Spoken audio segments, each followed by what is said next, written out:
Now that Mario Kart World's been out for long enough, today I'm going to be ranking all 35 tracks in the game. And yes, 35. We're counting all the alternate versions of Crown City, Peach Stadium, and Shy Guy Bazaar here, folks. So buckle up, rev up those engines, and let's get right into it. Taking the spot of dead last at number 35 is Peach Stadium 1, aka the Shell Cup version. To even call whatever this is a track is just disgraceful. Hey, you like 30-second tracks with no chaos, wide stretches where nothing happens, and traffic that's slow and easily avoidable?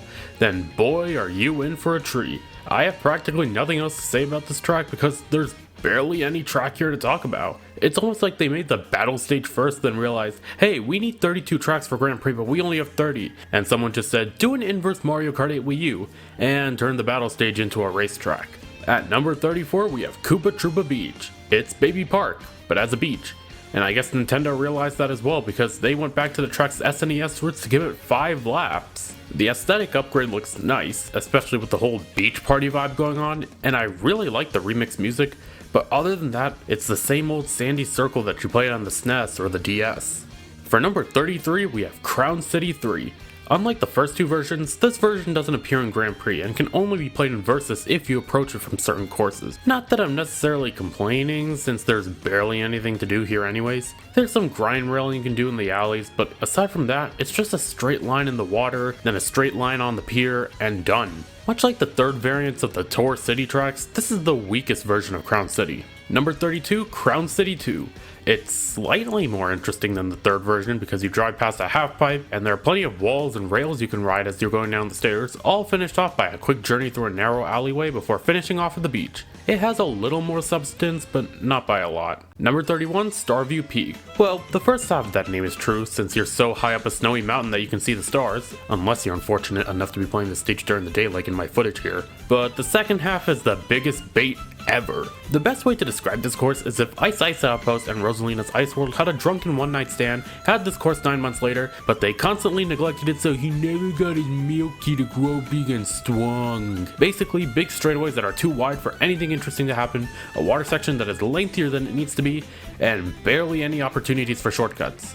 Number 30, Desert Hills. Do you like boring desert tracks? Well, let's bring back the most boring desert track there is and make it even more boring. Gone is the vibrant yellow color from the DS and Wii, and we're left with the most generic looking and washed out track out there. I do like that they got the stone house from Super Mario Land here, but that doesn't really do much to make the track any better, especially not when they replaced the Pokies and Angry Sun from the original. Honestly, if you needed a desert track in this game, GBA Yoshi Desert or Wii Dry Dry Ruins would have been a much better pick.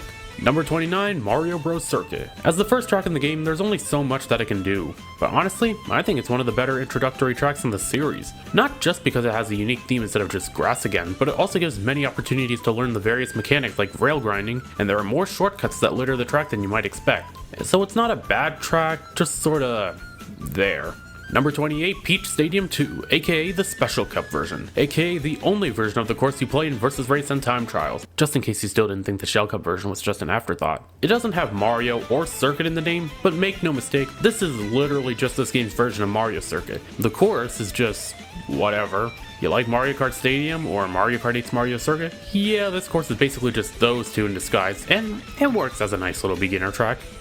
Is what I would say if this wasn't the second to last track in the game. Okay, I know the cups in this game are based on location rather than difficulty, but I need to have a serious talk with whoever thought it was a good idea to make a Mario Circuit type track the second to last of the cup before Rainbow freaking Road. Why? This is not the type of track that you put in the Special Cup. I mean, this course was already going to be pretty low in the ranking, but it dropped even further thanks to its Grand Prix placement. Number 27, Crown City 1. The most interesting of the Crown City tracks, but that's not saying much, especially when this one is in the Mushroom Cup. Just a long winding road, doing a little rail grinding at the top, a couple jumps, and glide across a long wide open road. Yeah, there's barely anything happening, but at least there's a bit more spectacle here with the rooftop running and driving through the giant tire, I think it is. Number 26, Boo Cinema. Now, I haven't watched a lot of other people's rankings because I didn't want their rankings to influence mine, but in the very few I did watch, I was baffled by the choice to put this track so high. Look, aesthetically, I think it's creative. A horror movie setting where we actually get to go into the movie is something unique that we've never seen before. not to mention the GOAT Behemoth returning. However, people seem to forget the actual track when it comes to ranking it, and yeah, it's pretty boring. It has nothing but really open long straightaways with no alternate pathways, shortcuts, or obstacles to make it stand out. I don't mind when a track does spectacle over difficulty, as we'll see with another track later, but I think this course tips that scale a little too far. In fact, the theming is the only reason it's ranked higher than the courses before it. Number 25, Moo Moo Meadows. Look, I like Moo Moo Meadows as much as the next guy, but I think we've had enough of that track from Mario Kart 8. I know the excuse was probably so that the cow could be playable, but still, this track is starting to feel stale, especially when this version doesn't change much compared to the Mario Kart 8 version. Number 24, Crown City Combined. This is the version you play in Versus Race and Time Trials, and it basically combines the three versions together. Well, kind of. You start by doing the second version backwards, then you go to the first version, then you kind of do the third version, except not really. I think it's okay for what it is, but I wish it did a better job of actually combining the variants together. Like, where's the beach from Crown City 2, or the water and pier from Crown City 3? I'm sure there's some ways they could have been implemented, just saying. Number 23, Mario Circuit. Don't worry, little Nintendo fan, Daddy's got enough SNES Mario Circuit to feed you for a lifetime. When is Nintendo gonna realize that we do not need to have SNES Mario Circuit in every single game? Especially Mario Circuit 3 after we just got it in the Booster Course Pass. To give them credit, this version does combine Mario Circuits 1, 2, and 3 together, and the shortcuts are still as fun to do as ever, on top of being the only course where the feather is actually useful, but it's still the same flat, boring, sandy circuit we've been playing on for the last 20 years. On top of that, they combined these Mario Circuits together, but they couldn't even add Mario Circuit 4 with it as well? Is that course just doomed to oblivion? Number 22, Shy Guy Bazaar 2. Yeah, you probably didn't even know this course existed, did you? This is a special version of Shy Guy Bazaar you can only play if you approach it from Wario Stadium or Airship Fortress. And after going through the Bazaar portion of the track backwards, you actually get to go into Daisy's Palace as part of the race, complete with its own map. While not as interesting as the main version, this is still so cool that the palace is actually a raceable map and not just a set piece in the background. Which makes me ask, why is this not playable normally? Why doesn't Shy Guy Bazaar have lap changing like Peach Beach to include this new section? Why am I forced to play these long boring intermission routes before I can enjoy this palace? Why is Desert Hills the first course of the Flower Cup instead of this so we could have possibly gotten a route changing? Just why? Number 21, Sky High Sunday. When I saw that this course was coming back, I was like, ugh, why? Of all the tour courses to bring back? That said, I will give it credit where credit is due. Compared to whatever this was in 8 Deluxe, there is clearly improvement here, with the greater amount of alternate paths, grind rails, wall riding, and it feels more satisfying to race on compared to the original. That said though, it's still an oval with barely anything happening, and I just find the other courses to be more entertaining. Number 20, Faraway Oasis. You ever notice that the map is just Riverside Park but mirrored? Just food for thought. Anyways, this track is just fine. There are a fair amount of alternate ways to go about the track here and there, and the waterfall segment is nice, but in general there seems to be more times that I wish there was more going on. You had all those animals on the intermission to this course, why not have them in the actual race as well? Number 19, Choco Mountain. As if bringing back this course again after coming back in the Booster Course Pass wasn't enough, but what did they do to you? They completely renovated it to a football stadium with charge and chucks laying around, and I don't know how to feel about that. I feel like as time has gone by, the course has become less and less about the chocolate theme. Add that with the already simplistic layout of the track, and I don't think I can put it any higher than this. Number 18, Peach Beach. Much like Sky High Sunday, I groaned at the reveal that this track was coming back, given it was the second track in Double Dash and one of the most boring ones at that. However, when this game actually came out, I was shocked. The course now has route changing, but this one goes far beyond what courses like Calamari Desert and Peach Gardens did in 8 Deluxe. The second and third laps take you on an entirely new course through the castle and plaza and the water, and there's so much added here that it essentially feels like a new track. However, what drags us lower than I wish it did is the third section, which is almost entirely just wide straightaways on the water. I'm already not big on the water mechanics in this game, so a whole lap just dedicated to that isn't exactly my cup of chai tea, but I would still say that this new Peach Beach is way better than the original by a landslide. Number 17, DK Pass. One of the most forgettable DK tracks and snow tracks in general. I think the course got jealous of the popularity of its successor, DK Summit, because they decided to theme this track after a ski resort complete with snowboarding shy guys, at the cost of the snowmen for some reason. Yeah, I'm pretty conflicted on this one. It was a pretty questionable track to bring back, and I'm not sure whether the changes make this track better or worse. Has some cool shortcuts though, I will say that. Number 16, Cheap Cheap Falls.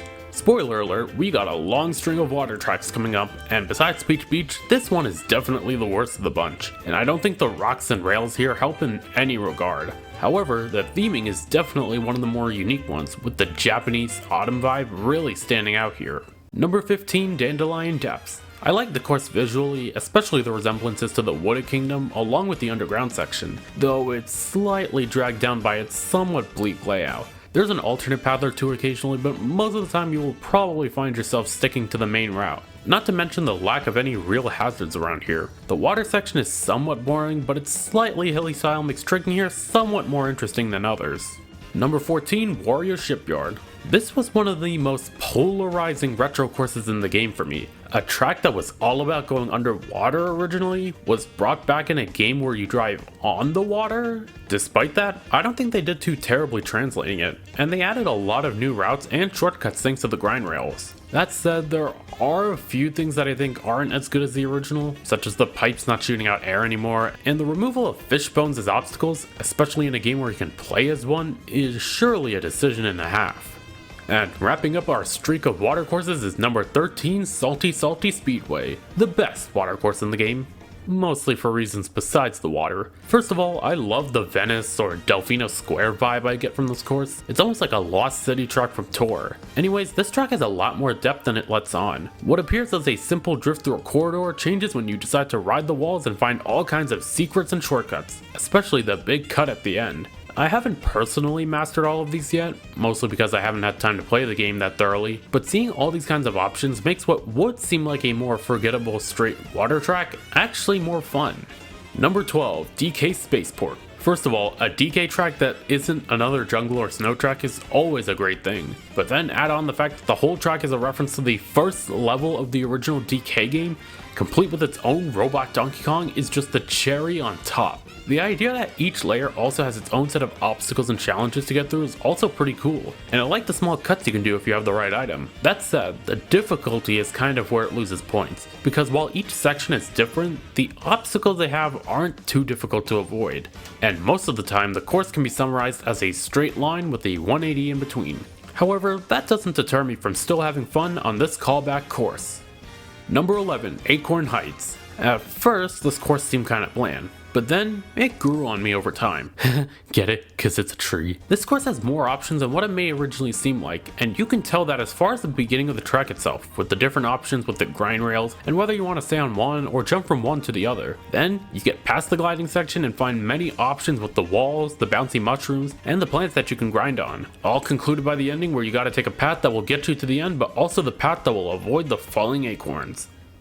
Number 10, Rainbow Road. Alright, this might be one of the most interesting of my takes so far, putting Rainbow Road just barely making the top 10. Remember how I mentioned in the Boo Cinema segment that there was another course that does spectacle over difficulty? Well, this is that, and to say that this is a spectacle would be the understatement of the century. You're driving from Peach Stadium and going onto the water towards those stars, and soon you're launched into the stars and onto the titular road. You then see this absolute doozy of a minimap and realize, oh boy, we're gonna be in for a treat. And then you start going on this absolute journey of a course, eventually reaching a galactic water section with the most peaceful music ever, a space station section that isn't trash like Mario Kart 8, all concluded with the winding turns and seeing all of the friends you made along the way like Robo DK and the dinosaur on that train. Not to mention the music in each section is absolutely stellar, and I can say that this is one of the most majestical Mario Kart courses of all time. That said, why is it only number 10? Well, like I said, I don't mind when a course does spectacle over substance. Heck, DK Spaceport is a prime example of that. But this is Rainbow freaking Road. It's supposed to be the hardest track in the game, but most of the time the roads are pretty wide and empty, which makes falling off pretty much impossible unless you got some kind of skill issue. And there's barely any obstacles besides the thwomps in the space station. Despite that though, I still enjoyed playing on this track, and if I could relive the experience of playing it for the first time again, I definitely would.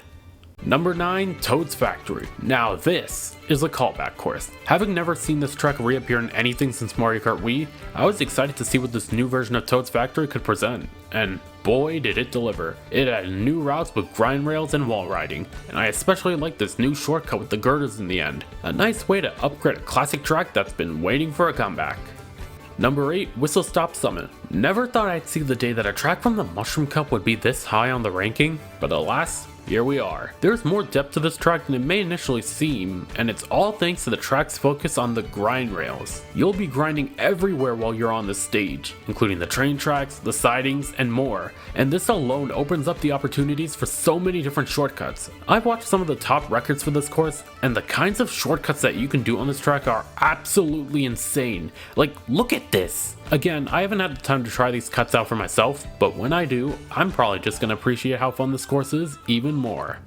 Number 7, Dino Dino Jungle. This was one of the tracks that I was originally upset didn't return to the Booster Course Pass, but you know, as they say, patience is a great virtue, and boy was the wait worth it. I love the way they transformed this course from an ordinary jungle with just one dinosaur to a whole Jurassic Park style complete with multiple different dinosaurs, including the regular blue ones, along with the Triceratops that you can jump off, this one in the water that replaces the thin bridge, and that huge T-Rex that just starts dashing through the place like nobody's business. Add on all of the new alternate routes to the new laboratory, and other smaller changes like this broken bridge and these ramps that you can get tricks off at the end, and overall, this course is a pretty solid upgrade.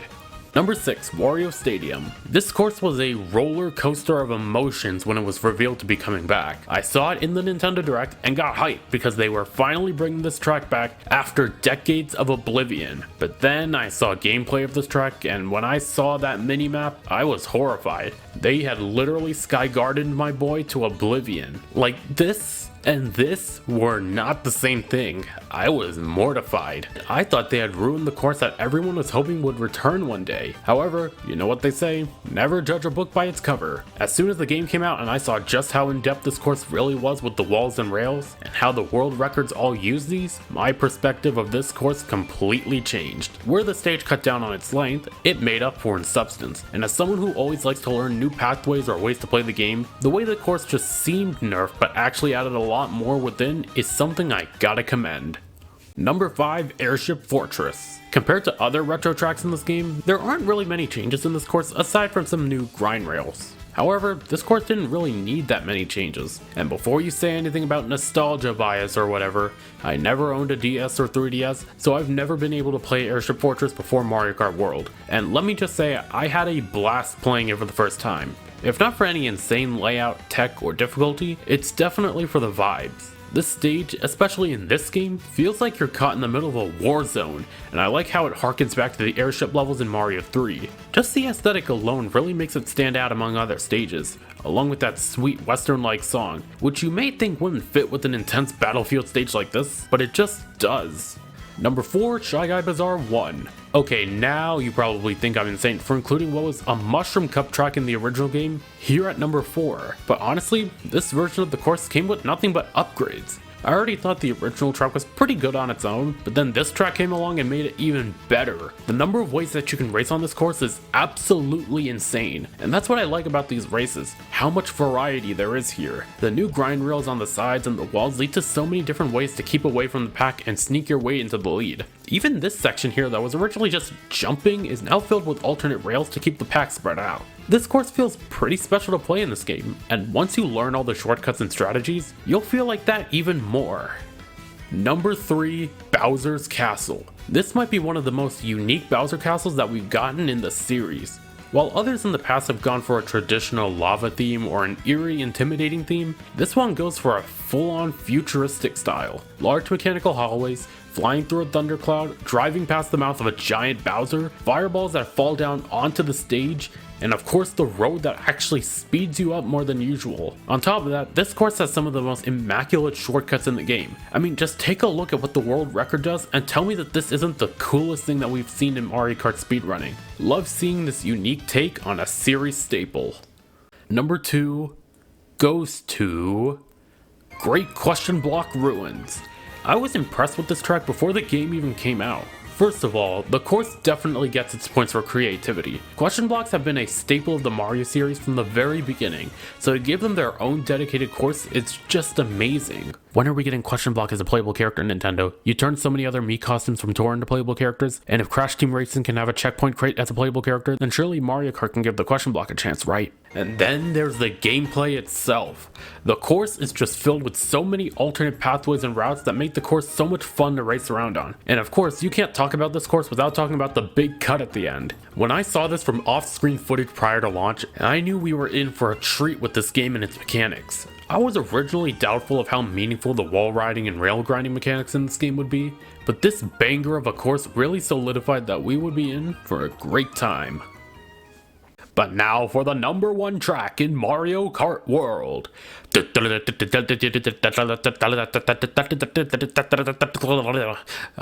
Okay, I am not wasting my time doing that. It's Dry Bones Burnout. This is easily my favorite course in the whole game, for a multitude of reasons. First of all, in case you haven't noticed, all of my footage in this video has been none other than the Boner himself, and so to give him a whole course is already a big W. Number 2, the idea behind the course is so cool. It's not just bone themed, but you can also tell that there's a Mexican holiday, more specifically Dia de los Muertos vibe going on here, with the colored decoration, the dry bones rising up out of the ground, and perhaps most importantly, that sweet tune that plays on the track. Besides just the concept and visuals, the track itself is also insanely fun to play. There are so many alternate pathways on the top, bottom, left, right, grind rails. Dry Bones Burnout is one of the most innovative tracks in this game, and I love seeing just how much they utilize this game's mechanics to create new scenarios and keep each race feeling fresh and distinct, which is why it is here at the top of my ranking at number 1. But anyways, we're done with the ranking. Bye!